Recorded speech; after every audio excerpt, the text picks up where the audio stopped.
Picture a society where wealth is evenly distributed, where everyone has equal access to resources and opportunities. Sounds idyllic, doesn't it? This is the promise of socialism. The allure is undeniable. A utopian vision where no one is left behind, where every individual's needs are met, and where fairness and equality reign supreme.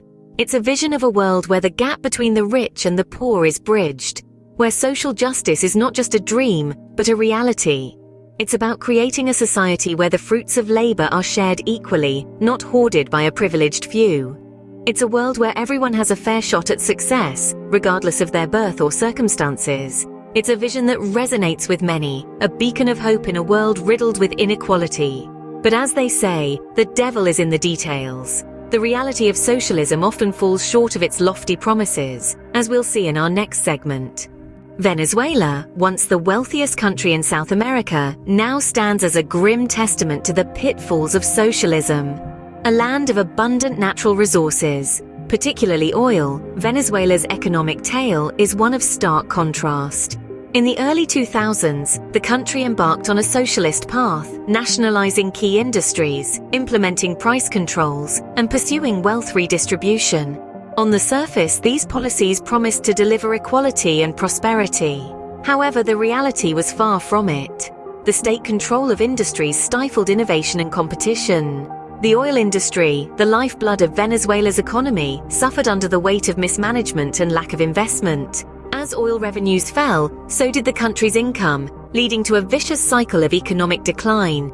Price controls, intended to make basic goods affordable for all, backfired spectacularly. Businesses could no longer sustain profits, leading to closures and job losses.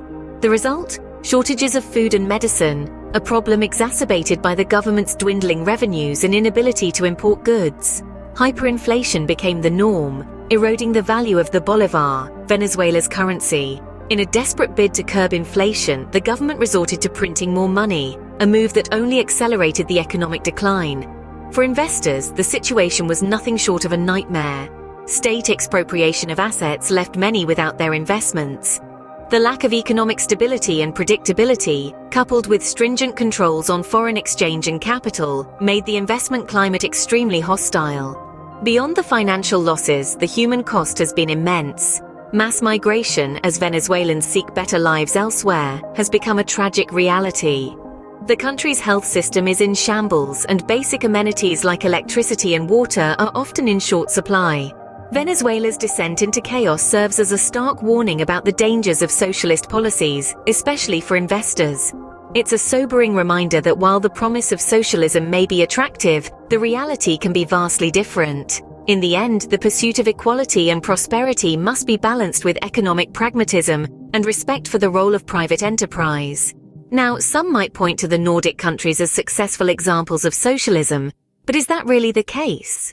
The Nordic countries, including Denmark, Sweden, Norway, Finland, and Iceland, are often held up as shining examples of socialism. However, it's important to clarify that these nations are not strictly socialist in the way that Venezuela is. Rather, they practice a blend of free market capitalism and social democracy, a system often referred to as the Nordic Model. In the Nordic Model, businesses operate in a free market environment. They compete with each other, innovate, and strive for profitability, just like companies in any other capitalist economy. What sets these countries apart is their extensive social safety nets and public services, which are funded by high levels of taxation. Despite these high taxes, the Nordic countries remain highly competitive on a global scale. They consistently rank in the top places for ease of doing business, innovation, and economic freedom.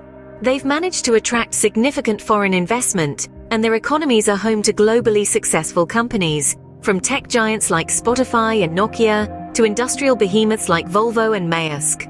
Their robust social safety nets, including universal healthcare, free education, and generous unemployment benefits, have not stifled economic competitiveness.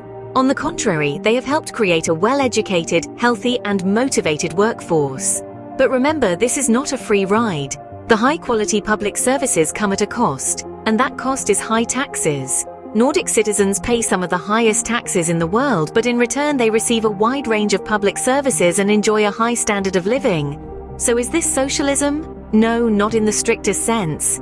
It's a unique blend of capitalism and social democracy, where the market is allowed to function freely, but the state plays a significant role in providing public services and reducing inequality. The Nordic countries show that social democracy can coexist with a vibrant competitive economy, but it's a far cry from the full-blown socialism that led to Venezuela's downfall.